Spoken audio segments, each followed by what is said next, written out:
Welcome. Today we're diving into a powerful English structure. Is to, am to, or are to followed by a verb. This form is essential for expressing official arrangements, strict instructions, and future plans that are absolutely certain. Whether you're reading news headlines, following workplace rules, or discussing important events, the structure helps you sound clear and authoritative. Let's explore how and when to use it, with plenty of examples and tips to make your English more precise and professional. Ready to master this useful structure? Let's get started with the basics. Structure is to, am to, or are to plus a verb is used when something is officially arranged, strictly instructed, or planned with certainty. It's not just about the future, it's about things that are set in stone, often by someone in authority. For example, if you say, the meeting is to start at 9 a.m., it means the meeting will definitely start then, as officially decided. This makes your statement sound more formal and reliable, perfect for news, business, or important instruction. You'll often see this structure in news headlines, workplace memos, or when giving instructions. It's especially useful when you want to communicate that something is not just planned but officially decided. For example, the Prime Minister is to visit France tomorrow isn't just a plan, it's a confirmed event. This structure is your go-to for anything that's been arranged by someone with authority, or when you want to sound formal and clear. Start with official plans and arrangements. This structure is perfect for events that are already scheduled and confirmed. For example, in the news you might hear, the Prime Minister is to visit France tomorrow. This isn't just a possibility, it's an official plan. Similarly, we are to meet the lawyers at 10 a.m. shows that the meeting is set and everyone involved knows about it. Use this structure whenever you want to highlight that something is formally arranged. Imagine reading a headline, the president is to address the nation tonight. This tells you that the speech is not just planned but officially scheduled. News outlets use this structure to communicate certainty and authority, making it clear that the event will happen as stated. It's a great way to make your English sound more professional and trustworthy, especially when talking about important events. In a business setting, you might say, we are to meet the lawyers at 10 a.m. This means the meeting is officially arranged and everyone is expected to be there. It's not just a suggestion, it's a confirmed appointment. Using this structure in work emails or memos helps clarify that the arrangement is set and should be followed by all involved. Structure is also used for giving strict instructions or commands. For example, a parent might say, you are to finish your homework before dinner. This isn't just advice, it's a rule that must be followed. Similarly, a boss might say, you are to submit the report by 5 p.m. These sentences make it clear that the instruction comes from someone in authority and must be obeyed. Picture a parent telling their child, you are to finish your homework before dinner. This isn't a suggestion, it's a strict rule. The use of are to makes the instruction clear and non-negotiable. It's a way to show that the parent expects the child to follow the rule exactly as stated with no room for argument. In the workplace, a manager might say, you are to submit the report by 5 p.m. This isn't just a request, it's a direct order. Using this structure makes it clear that the deadline is fixed and must be respected. It's a useful way to communicate expectations and ensure everyone understands what's required. This structure is also common in rules and regulations. For example, no one is to leave this room. This isn't just a guideline, it's a strict rule that everyone must follow. Using is to or are to in this way makes the rule sound more formal and authoritative, leaving no doubt about what is expected. When you add not to this structure, it becomes a prohibition, a way to say something is strictly forbidden. For example, you are not to speak during the exam. This means speaking is absolutely not allowed. The negative form is powerful for making rules clear and unbreakable. During an exam, a teacher might say, you are not to speak during the exam. This makes it clear that silence is required and breaking the rule will have consequences. The structure leaves no room for misunderstanding, making the expectation very clear to everyone in the room. Imagine a sign on a door, this door is not to be opened. This isn't just a suggestion, it's a strict prohibition. Using this structure makes it clear that opening the door is not allowed under any circumstances. It's a common way to communicate safety or security rules in public places. Let's break down the structure quickly. Use I am to for yourself, he, she, it is to for third person singular, and you, we, they are to for others. For example, I am to report to the manager. The deal is to close next month. They are to start training on Monday. This pattern helps you form sentences correctly no matter who you're talking about. In talking about yourself, use I am to plus a verb. For example, I am to report to the manager. This means you have an official duty or arrangement. It's not just your plan, it's something you are required to do, often by someone else. This structure is useful for discussing your responsibilities in a formal way. For third-person singular, use he is to, she is to, or it is to. For example, the deal is to close next month. This means the deal is officially scheduled to close, not just hoped for. It's a way to talk about arrangements or plans for other people or things in a formal, certain way.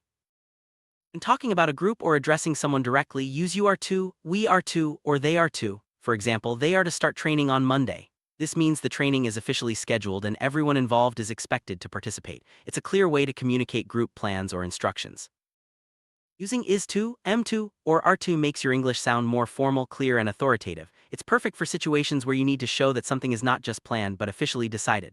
This helps avoid confusion and ensures everyone understands what is expected. It's a valuable tool for both spoken and written English. Common mistake is using this structure for things that are just possibilities or personal plans. Remember, is to, M2, and R2 are for official certain arrangements, not for things that might happen. For example, don't say I am to go to the movies unless it's an official plan. Use will or going to for less formal or uncertain plans. The word will is used for future intentions or predictions, but is to is for official arrangements. For example, she will visit Paris means she plans to go, but she is to visit Paris means it's officially scheduled. This difference helps you choose the right structure for the right situation. Going to is used for plans or intentions but not always official ones. For example, I am going to call her is your plan, but I am to call her means you have been told or required to do it. This subtle difference can change the meaning of your sentence, so use each structure carefully. You can also use this structure in the passive voice. For example, the decision is to be made tomorrow. This means the decision will officially happen tomorrow but doesn't say who will make it. It's a useful way to focus on the event rather than the person doing it.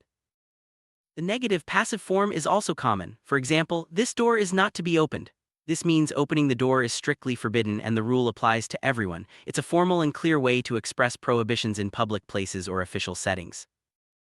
News headlines often use this structure to announce official events. For example, the Prime Minister is to meet the President. This tells readers that the meeting is officially scheduled and will definitely happen. It's a concise way to communicate certainty and authority in journalism. School rules often use this structure for clarity and authority. For example, students are not to use phones during class. This makes the rule clear and non-negotiable, ensuring everyone understands what is expected. It's a common way to communicate important rules in educational settings. Workplace policies often use this structure to set clear expectations. For example, employees are to wear ID badges at all times. This isn't just a suggestion, it's a rule that must be followed. Using this structure helps create a professional and organized work environment. Safety instructions often use this structure for clarity and seriousness. For example, visitors are not to enter this area.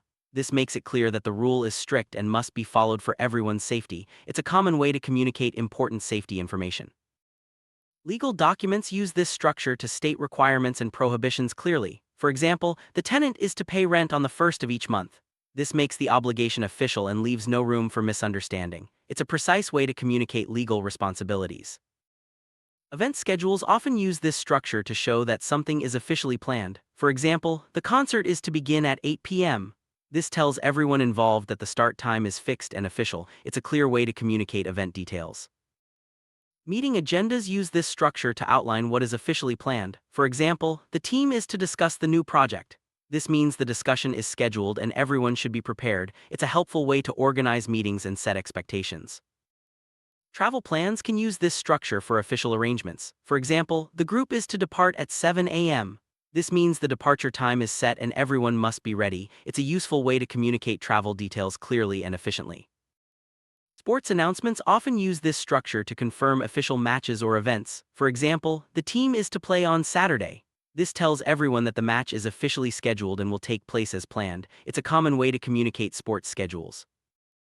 Project deadlines often use this structure to set clear expectations. For example, the report is to be completed by Friday. This means the deadline is official and must be met. It's a helpful way to keep projects on track and ensure everyone knows their responsibilities.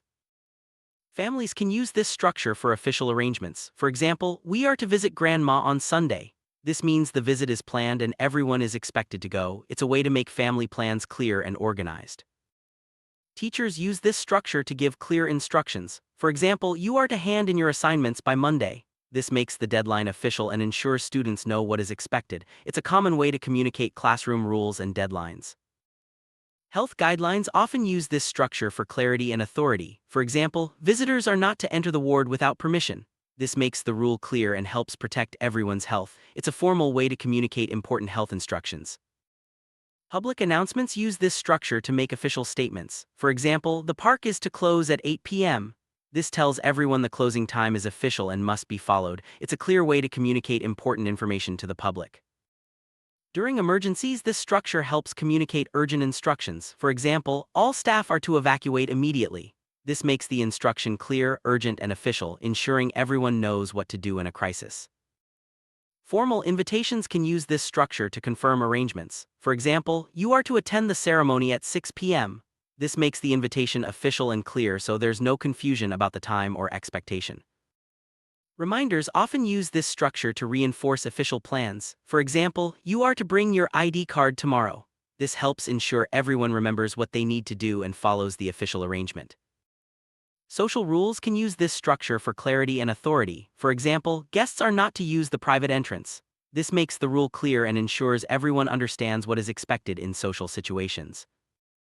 Technology policies often use this structure to set rules. For example, users are not to share passwords. This makes the rule official and helps protect security. It's a common way to communicate technology guidelines. Businesses use this structure to give clear instructions to customers. For example, customers are to collect tickets at the counter. This makes the process clear and helps everything run smoothly. Transportation notices use this structure for official announcements. For example, passengers are to board the train at platform 3. This tells everyone exactly what to do and when, making travel more organized and efficient. Sum up: the structure is 2. M2 or R2 is a powerful tool for expressing official plans, strict instructions, and prohibitions. It adds formality and clarity to your English, making your statements sound more authoritative and reliable. Practice using this structure in your own sentences to master it. With these tips and examples, you'll be able to communicate official arrangements and rules confidently in any situation.